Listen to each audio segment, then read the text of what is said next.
Welcome to Petroleum Follies 3, the third lecture about oil, oil economics, oil markets and resources, and especially the many mistakes that people make in trying to understand them. This particular lecture is titled, Is That All There Is? After the famous song, of course, but also the pessimism that we often see about petroleum resources. I will discuss both the pessimism and the actual measuring of the resources. And this is based on my book, The Peak Oil Scare and the Coming Oil Flood, which goes into these issues in quite a bit of detail, almost 500 pages in fact, and includes quotes from Goethe's Faust as well as Gomer Pyle. So covering a little bit of everything. Now, you have to understand, first and foremost, that although people talk about earlier warnings of resource scarcity or oil production peaking, running out, whatever, they actually began as early as 1861. Andrew Carnegie, shown here at a later date, was a young investor, and he became convinced that oil production was about to peak and decline and essentially run out. So he bought a lot of oil and stored it in the expectation that prices would soar. He did make money, but obviously, despite the fact that over a century and a half have passed, we still aren't seeing the peak in production. Now, the received wisdom. This is always a problem because you have a mix of novices, or people who are not informed about the oil industry, but also people in the oil industry who will say many of these things. First, oil is finite, and that's why people say it must peak, and we should think about switching into other fuels. People also complain that the pundits are just optimists. They're cornucopians or Pollyannas. They think that technology solves everything or that resources are infinite. A number of other explanations are given. I myself have been called the high priest of flat earth economists. I guess you could say I'm a cornucopian in the sense that I'm optimistic. I'm not a real economist, though. I do a lot of economics, but I do not have a PhD in economics. There are also a lot of people who think that the industry is very dishonest about the petroleum resource, and they do so in order to keep people consuming oil and buying large cars in advance of the looming petrol apocalypse. So that's a little difficult to understand. If the price was going to be going up, why would the industry be trying to tell people, no, it's not? They would probably do the opposite. One thing that comes up again and again, especially amongst people who are slightly knowledgeable about the industry, is that reserve numbers are not reliable. That is, the reported reserves collected by trade groups and industry journals like the Oil and Gas Journal, these are reported by governments and are considered to be political reserves, not reliable as you would get from a geologist. People like the peak oil founders Colin Campbell and Jean Laharère often point to the fact that Middle East reserves were increased in the late 1980s. And you will hear constantly people just repeating without knowing the source of the numbers or frankly the meaning, that only 1 barrel is found for every 4 barrels consumed, and that this has been going on for several decades now and can't continue. T. Boone Pickens famously remarked on that in predicting that the peak of oil production was reached in 2005.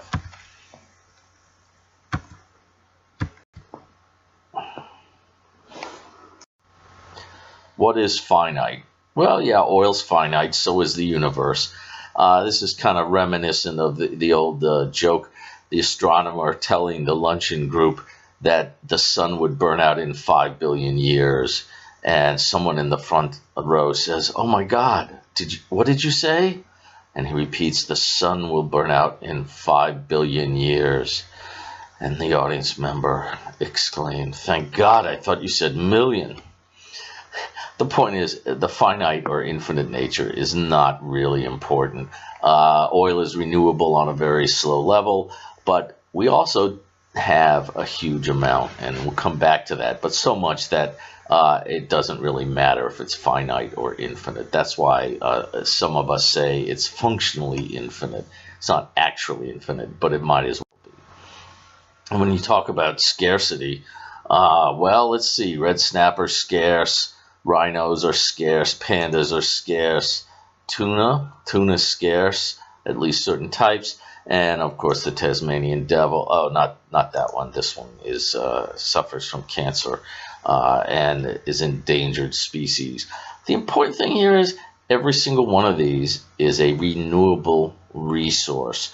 Non-renewable resources, copper, tin, natural gas, aluminum, none of these is scarce, even though supposedly they cannot be replaced, and therefore they are quote-unquote non-renewable.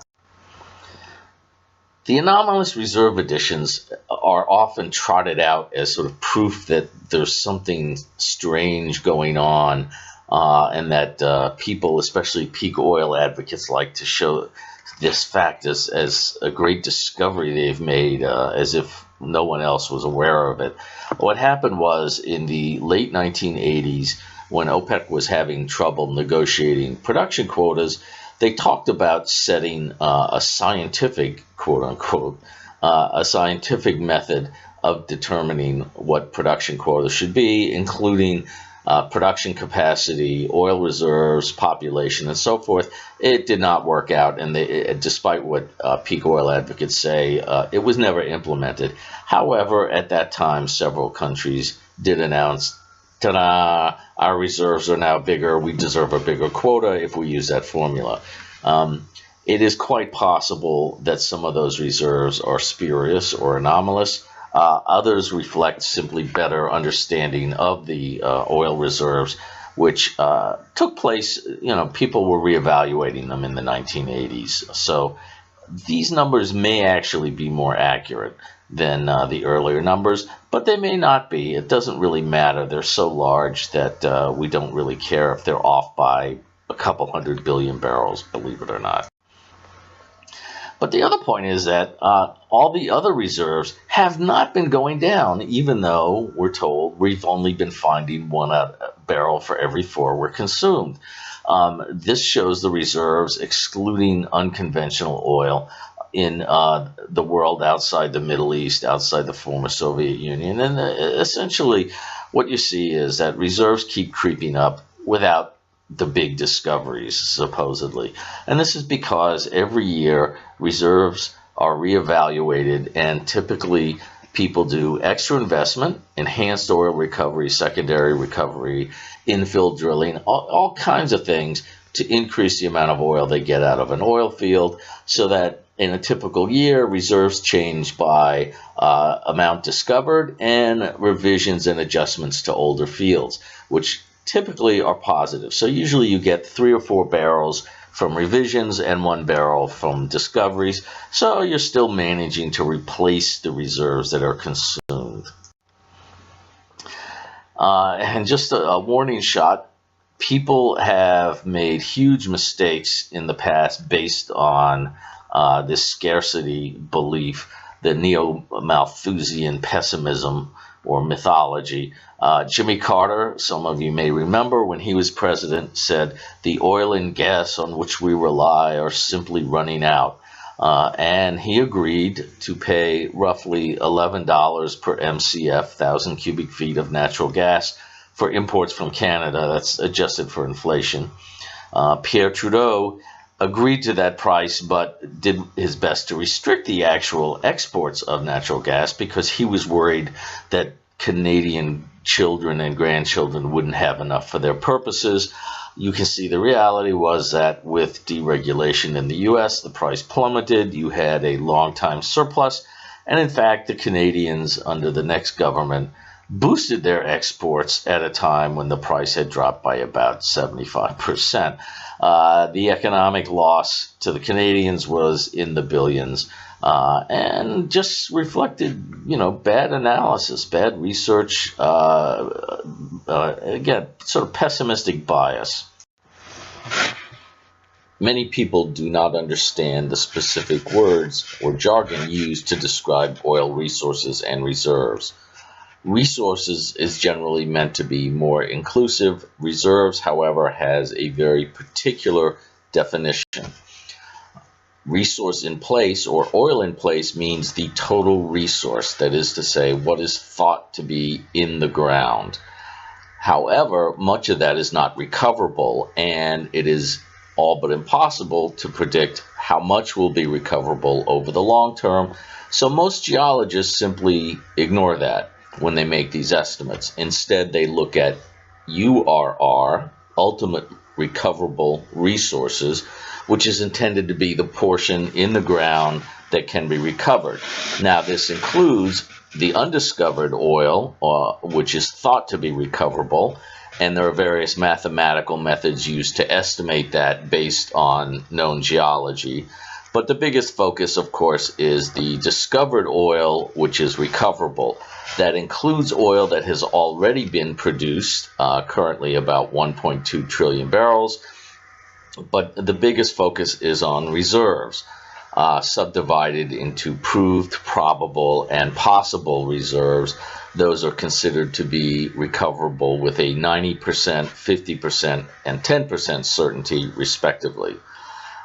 What most people report when they talk about the oil resource base is the URR, that is the recoverable resources. When you see estimates by geologists of the world's oil resources, it almost always means that.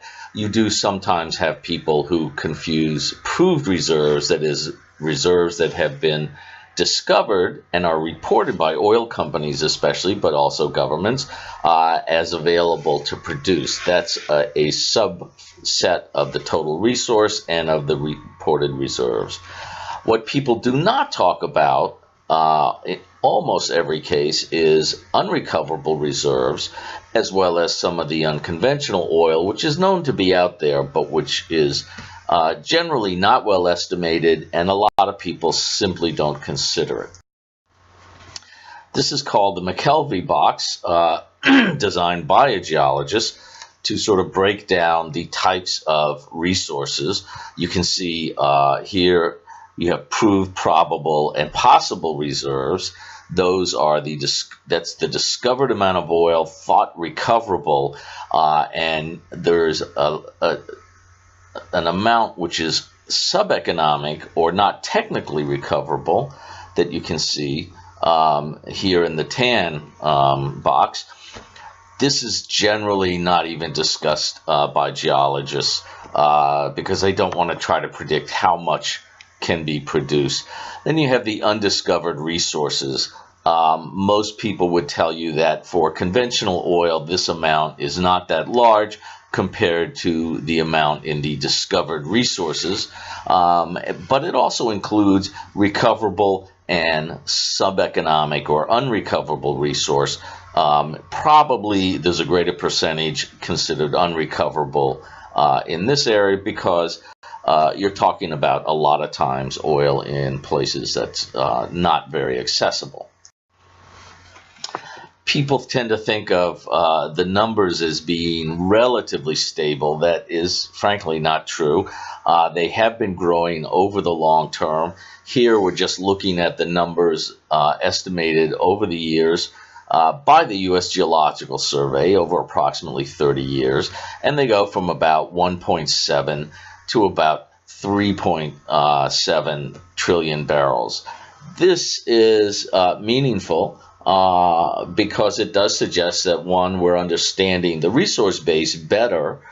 We have access to things like deep water geology, where some estimate at least can be made of how much oil is there.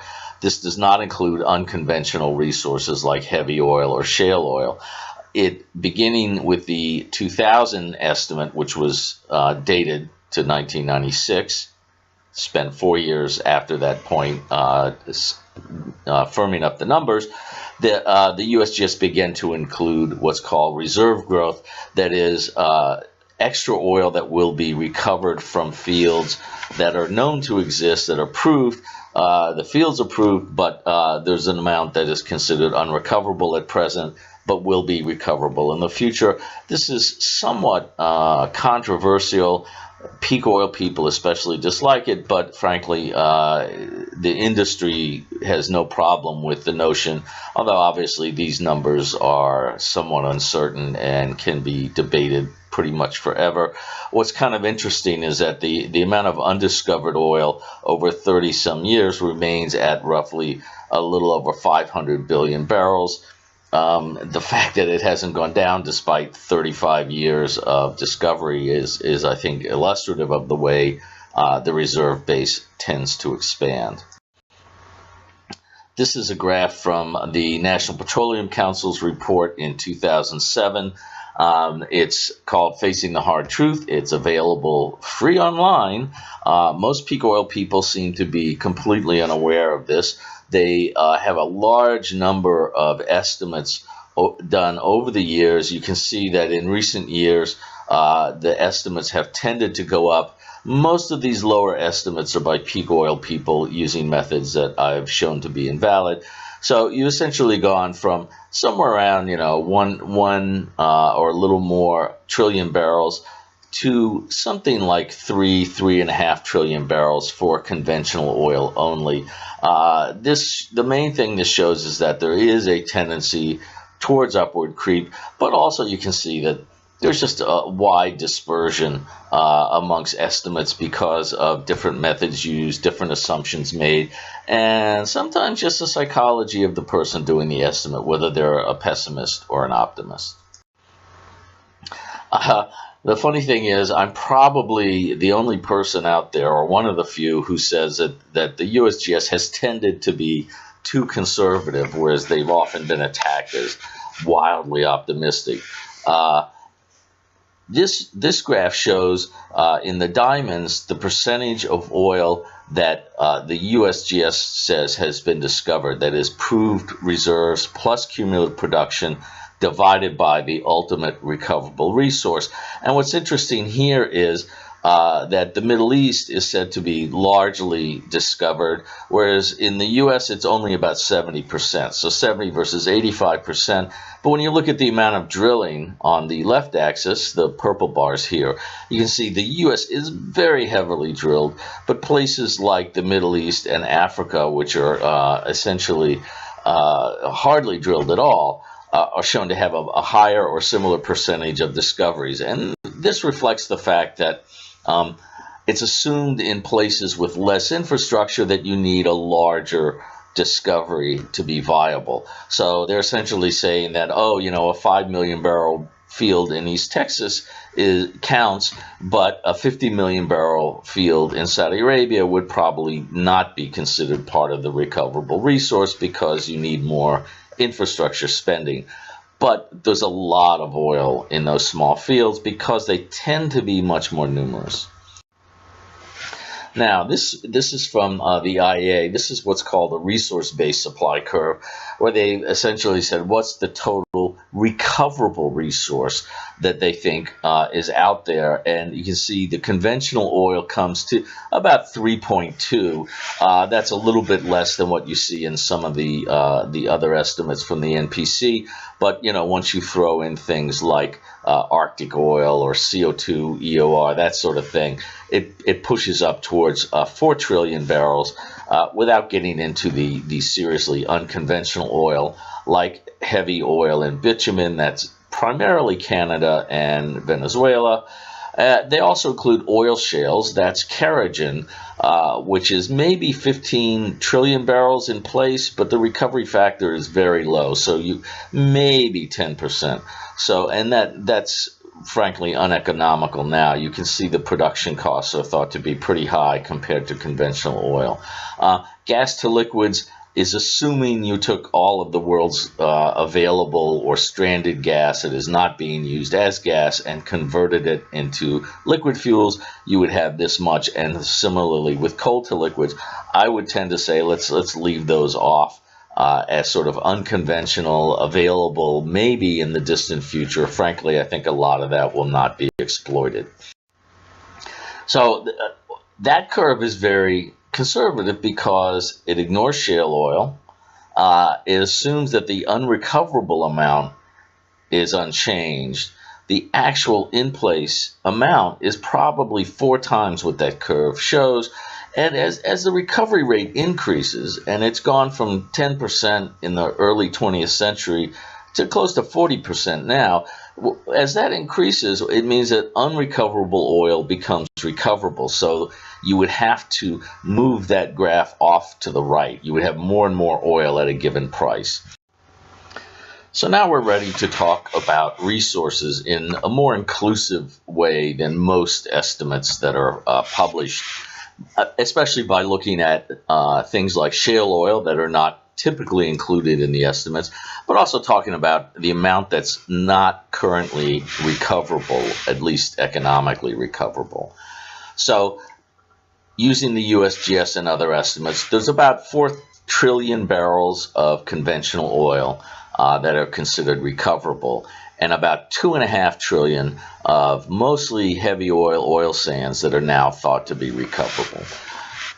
Uneconomic, unrecoverable, conventional, that is that green part earlier box in the McKelvey box, that's about 7 trillion barrels. For unconventional, maybe something like 15 trillion because the recovery factor is so low. And frankly, why go out after unconventional oil, which is harder to produce than conventional oil when there's already a lot of conventional oil? Shale oil, that is to say not oil shale, the technically recoverable resource has been defined as about 340 billion barrels. That is a very conservative estimate, which represents maybe a third at best of the amount that's out there, because a lot of areas in the world have not been studied, so there's just no estimates. But when you think of that as something like a 5%, 4% recovery factor, it means that the unrecoverable, uneconomic amount of shale oil is closer to 8 trillion barrels. So essentially, we wind up saying where the IEA produced a resource curve with 6.5 trillion barrels, excluding coal to liquids, gas to liquids, it's really more like 37 trillion barrels in place. And a lot of that is very high cost for now. But costs change and technology changes, especially when you say, oh, there's something like 400 years of oil resources. So here, this is where I've essentially said, what does this curve look like? And these numbers are all guesstimates. That's what we call them at MIT. Harvard would call them judgmental forecasts. And this is the blue dots represent roughly the IEA resource-based curve. And when you can see, when you add in here a lot of the other oil that's currently sub-economic, but also the presumption that you will over time see much more shale oil and oil sands and so forth, a much higher percentage of production, that this number here, this section here, will tend to move out. And you can kind of see that by just looking at fracking. Before fracking was developed, shale oil would be considered costing somewhere around $120, $130 a barrel, and now most of it is about $50 a barrel. So where you had the curve, supply curve, looking like this, the resource curve before fracking was developed, now it's much flatter and goes out much further in the range of about $50. Now, that's the resource base. It doesn't talk about production capacity, and it doesn't talk about other factors like political access to reserves, investment levels, and so forth. But you can see there's a huge amount of oil in the roughly $50 range when you think about what we could be doing in the future. So what is the lesson? The resource base is huge. The people who think it's not usually are ignorant of the definitions being used. They think that ultimately recoverable resource is the total resource, not a fraction of it. They tend to assume technology will be stagnant for the next 100 years, which is ridiculous.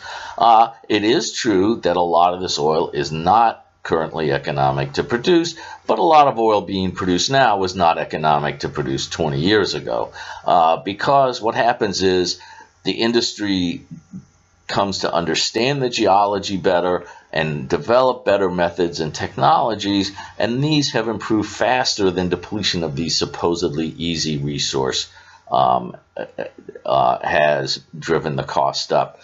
So essentially we are, running into oil, as some people have said. That's a good way of putting it. There's no question that the only problems we have reflect current production, political access, and so forth. And that really affects oil production much more over the long term. Unfortunately, too many people have looked at short-term price spikes like 1979's Iranian Revolution or the 2000s Arab Spring, Iraq War, Gulf War II, the Venezuelan strike, and so forth. And they go, aha, this reflects the lack of a large resource base. And that is simply wrong. Thank you very much.